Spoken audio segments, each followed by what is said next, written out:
자, 오늘도 리포터 뚜껑 열어보는 시간 돌아왔습니다. 정수환 아나운서 함께 할게요. 어서 오세요. 안녕하세요. 네, 반갑습니다. 자, 오늘도 정수환 아나운서와 함께 리포트 뚜껑 열어보겠습니다. 오늘 첫 번째 리포트 뚜껑 열어볼까요? 네, 일단 저도 시장도 크게 감기를 앓고 있어서 오늘 좀 네. 뚜껑 열어보기 시원하게, 어려웠는데요. 예. 네, 일단 LG전자부터 체크해보도록 하겠습니다. 네. 긴 호흡으로 수요 변화를 기다릴 때라는 리포트 제목과 함께 네. 아무래도 그 긴 호흡으로 인해서 네. 목표가 하향 조정이 나왔습니다. 네, 투자 의견은 매수 유지했지만 목표 주가는 11만 원으로 하향 조정을 했는데요. 과연 오늘의 주가는 어떨까요? 당연히 안 좋죠. LG전자 주가 3% 이상 하락하면서 78,600원 더 빠지고 있습니다. 자, 그렇다면 뭐가 이렇게 안 좋은 걸까요? 첫 번째 투자 포인트 확인해 볼까요? 네, 일단 지난주 LG전자의 3분기 잠정 연결 실적이 발표되었습니다. 이 매출액은 시장 기대치와 유사했지만 영업이익이 이 컨센서스 밑돌면서 이렇게 주가 하락의 원인이 되기도 했는데요. 이 보고서에 따르면 동사의 대외적인 불확실성이었던 높은 원자재 가격과 또 물류 비용 상승이 최근 들어서 안정화되고 있기는 합니다. 하지만 그 이유가 수요 침체라는 점에서 이 원가 구조의 개선보다는 매출액 감소 우려가 더 큰 상황이라고 본 건데요. 이 제품별 ASP 그래프를 통한 분석 보도록 하겠습니다. 실제로 동사의 상반기 제품별 평균 판매 가격은 냉장고, 세탁기, TV 제품, 상승률이 전년 대비 둔화가 되었고 이 에어컨의 경우에는 심지어 전년 대비 하락까지 했습니다. 특히나 TV도 4분기 카타르 월드컵 특수가 예상되고는 있지만 이 경기 침체 우려를 감안했을 때 의미 있는 수요 회복을 기대하기 어렵다라는 판단이었습니다. 다시 한번 포인트로 넘어오도록 하겠습니다. 다만 현재의 매크로 불안을 감안할 때 동사의 전격적인 스마트폰 사업 철수 다소 늦기는 했지만 현명한 선택이라고 봤고요. 미래 성장 동력인 자동차 부품 쪽 매출액과 수주 잔고 증가, 또 이로 인한 흑자 전환은 장기적인 관점에서 봤을 때 긍정적이다라고 평가를 했습니다. 네, 전반적으로 전기 대비 둔화했다. 그러니까 사실 LG 하면은 가전 쪽인데 오히려 이 가전 같은 경우에도 마이너스를 기록하는 부분들도 있고 앞서서 그나마 좀 다행이라고 표현을 할 수 있을까요? 이 휴대전화 사업 부분을 빨리 접었던 게 맞습니다. 오히려 마이너스 폭을 좀 줄이는데 긍정적인 영향을 끼쳤을 것이다라는 분석입니다. 자, 그렇다면 지금 긴 호흡이라고 이야기했는데 좀 장기적으로 봤을 때 뭔가 기대할 만한 부분이 있는 건가요? 네, 맞습니다. 기대감을 걸 수 있는 전망도 제시를 했습니다. 바로 H&A 사업부가 바로 그 기대감을 볼 수 있었던 동력이었는데요. 이 동사의 H&A 사업부, 모터와 인버터, 그러니까 전력 변화 장치입니다. 또 컴프레서라고 압축기 등 이렇게 핵심 부품의 높은 제품 신뢰도, 또 브랜드 선호도를 바탕으로 이 초과 성장을 보이고 있다라고 하는데요. 이 매출 전망 그래프 통해서 짚어보도록 하겠습니다. 네. 네, 연간 매출액 30조 원 상회가 전망되는 가운데 제가 체크를 해놨는데요. 그 기대감을 걸 수 있는 H&A 부분도 견조하게 성장이 나타날 수 있고 무엇보다 VS는 이 자동차 부품 사업부입니다. 이 부분에서의 성장력이 돋보이고 전망치가 높게 나왔는데요. 이 타 사업부, 그러니까 일명 성공 DNA라고 하죠. 다른 사업부에서 성공을 봤던 그 팁들을 이 자회사인 구동모터, 전력 변환 장치 등을 생산하는 LG 마그나에 이렇게 이식을 했다라고 합니다. 그 수많은 팁들을 통해서 동사의 자동차 부품 사업부, 이 체질 개선에 긍정적인 영향을 줄 것이다라는 분석이 나온 거고요. 이 한편 TV 부분에서도 수익성 개선을 위해서는 차별화된 이 OLED 생태계 확장, 또 LG 디스플레이와의 기술 협력과 혁신을 통해서 그 가시성을 볼 수 있다라고 기대감들을 제시를 했습니다. 네.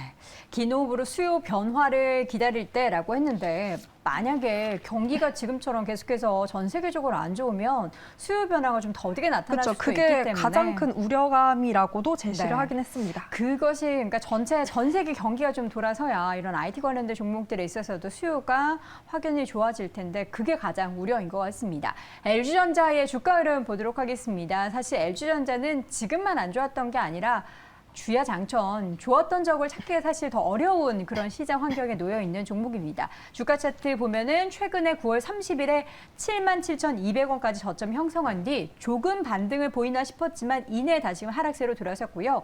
지금 목표 주가 하향 소식도 전해졌습니다. 오늘 나왔던 증권사 보고서들 좀 보니까요. 가장 높은 목표 주가 17만 원도 있기는 합니다만 전체적으로 평균 목표 주가가 한 13만 원대 중반선입니다. 앞서 말씀드렸듯이 올해 내내도 이렇게 주가가 흘러내렸는데요. 더 길게 보면은 올해만 흘러내는 것이 아니라 계속해서 LG전자의 주가는 좋지 않았던 움직임, 그러니까 LG전자 관련한 제품들의 수요가 얼마나 유의미하게 돌아서는지에 따라서 주가의 흐름도 또 목표 주가가 하향이 아니라 상향으로 돌아서는 움직임을 기대해 볼 수 있을 것 같습니다. 첫 번째 종목 아쉬운 LG전자 확인해 봤고요. 두 번째 리포트 뚜껑 열어보겠습니다. 네, 두 번째는 바로 포스코 홀딩스입니다. 네. 이 기업 설명의 결과에 대한 정리, 한마디로 투자 포인트가 여러 가지 나열이 되어 네. 있고요. 이 목표가로는 35만 원을 제시했습니다. 네, 포스코홀딩스 오늘 주가 보도록 하겠습니다. 시장 상황이 녹록하지 않은 가운데 이 정도 상승이어도 대단한 거죠. 0.22% 오늘 외국인과 기관 동반 매수 유입되고 있고요. 22만 7천 원 기록되고 있습니다. 어떤 얘기들이 좀 나왔을까요? 네, 일단 먼저 10월 3일부터 7일까지 5일간 이 포스코홀딩스가 미국의 주요 기관 투자자들을 상대로 기업 설명회를 개최했다고 합니다. 이곳에서 신사업 투자, 또 주주 환원 정책이라던가 이 수요를 중심으로 한 철강 시황 흐름에 대한 현 상황, 이로 인한 회사 전망을 보고했다라고 하고요. 사실 무엇보다 국내 시장에도 큰 영향을 줬던 사건이죠. 이 지난 9월 발생한 포항 공장, 이 침수 사고로 인한 향후 대응 방안 등에 대한 내용을 이곳에서 풀었다고 합니다. 일단 먼저 포스코홀딩스는 리튬 사업 전개에 직접적인 연계가 이루어지진 않지만 이 지주사를 통한 철강 사업이 캐시카우 역할을 해주고 있다라고 밝혔고요. 2차 전지 소재 사업이 성장 동력을 맡아서 그 실적 개선을 돕는다고도 제시를 했습니다. 이미 자회사인 포스코 케미칼이 그 구조적 성장을 이어가고 있다라고 의견을 덧붙이기도 했는데요. 사실 이 기업 설명회에서 가장 흥미로웠던 건 이 투자자들이 많은 관심을 보인 게 포항 공장 이 침수로 인한 단기 실적 둔화 우려감이 아니었습니다. 바로 동사의 신사업과 주주 환원 정책에 집중적인 관심을 보였다라는 점이 흥미로웠는데요. 이에 대해 회사는 리튬 사업에 대한 원재료 확보와 이 공장 완공 계획을 밝혔습니다. 더불어 내년 초에는 새로운 주주 환원 정책을 제시할 것이라는 점도 강조를 했습니다. 자사주 매입에 이어서 최근 약 3%의 자사주 소각까지 진행한 것처럼 향후에도 효과적인 자본 배분을 시행하겠다는 것이 이 회사의 가장 중요한 전략이라는 점도 강조했습니다. 네, 자 이것뿐만 아니라 앞서서 우리가 우려감이 있었던 포항 공장 관련한 그 사고 관련해서는 어떻게 좀 대응을 나선다고 이야기를 했던가요? 네, 맞습니다. 이곳에서 그 대응 방안을 발표를 했는데요. 먼저 포항 공장 침수 사고로 인해서 이 단기 실적은 불가피하다라고 밝혔습니다. 하지만 공급 차질에 가장 큰 영향을 미칠 수 있는 그 제품 라인부터 우선 복구하는 스케줄을 마련했고 그 스케줄 현재 차질 없이 진행 중이라고도 설명을 했고요. 그러나 투자자들은 오히려 이 단기 실적 영향을 궁금해하기보다는 추후에 다시 한번 이런 사고가 일어났을 때 어떻게 대응할 것이냐라는 그 대응 방안에 대해서 더욱더 집중 있게 질문을 했다라고 합니다. 이에 대해 회사는 이번 침수 사고 피해가 커진 원인이었던 지하 전기 설비 시설을 옥상으로 설치하는 방안도 내놨다고 하고요. 현재 기계 설비에만 적용되는 보험 범위를 더욱더 확대하고 있는 방안 등을 제시를 했다라고 합니다. 또한 최근 포스코그룹주의 주가 탄력을 더한 호재성 뉴스가 있어서 제가 기사 사진을 발치를 해왔습니다. 연합뉴스의 기사 사진인데요. 이 포스코홀딩스가 LG 에너지 솔루션과 손잡고 2차 전지 사업 협력을 강화하겠다라는 소식입니다. 이 협력 관계를 강화해서 경쟁력을 더욱더 높일 수 있다라는 기사 사진이었습니다.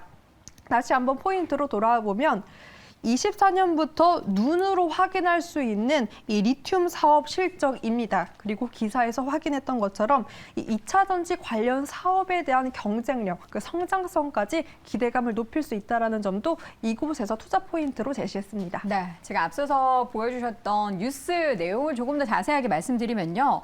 관련한 양해각서를 체결을 7일에 했고요. 지금 내용을 보니까 LG엔솔에서는 7년 동안에 양극재나 응급재 관련한 구매 계획을 발표를 했고, 포스코 쪽에서는 2차 전지 소재 공급 관련해서 또 어떻게 청사진을 펼칠 것인지, 그리고 IRA, 그러니까 이 관련한 법안에 따른 권역별로 어떻게 우리가 증설해 나갈 것인지에 따른 계획을 발표하면서 향후 중장기적인 양사, 특히나 이제 포스코 관련된 그룹사의 기대감을 가질 만한 그런 뉴스도 전해지면서 오늘장 양사의 주가는 모두 오르고 있습니다. 주가 차트를 좀 보도록 하겠습니다. 목표 주가는 35만 원 오늘 제시가 됐는데요. 현재 주가는 21만 1,000원 수준입니다. 역시나 9월 30일에 저점을 기록한 뒤 단기 낙폭을 좀 줄여가는 움직임 보이고 있고요. 22만 7,000원에서 지금 주가의 움직임을 보면 올해 과연 30만 원 선을 넘어섰던 주가 움직임이 있었을까요? 사실 이전의 주가를 보기보다는 이후에 30만 원 이상에 올라가는 주가의 움직임에 대한 기대감이 더 커지는 건 오늘 그리고 지난 주말 사이에 전해진 이러한 양해각서 체결 이슈가 더 크지 않을까라는 생각이 드는데요.